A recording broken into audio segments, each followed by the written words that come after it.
Hi friends, నేను మీ Rajesh super Rajesh మాట్లాడుతున్నాను.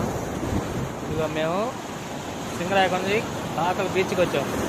ఇదిగో సముద్రం చూడండి ఎట్టుందో.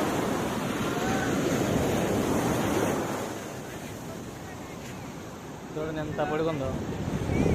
మా దగ్గరికి చాలామంది వచ్చినారు, ఇంకా వస్తూ ఉన్నారు. ఇదిగో సముద్రంలో చూడండి బండి, చూడండి ఫ్రెండ్స్.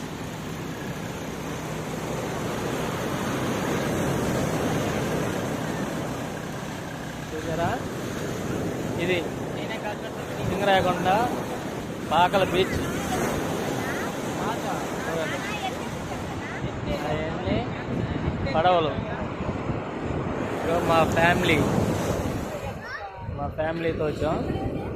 చూడండి పాకల బీచ్ ఇలా ఉంటుంది. మీరు కూడా ఎప్పుడన్నా చెప్పండి, చూడండి.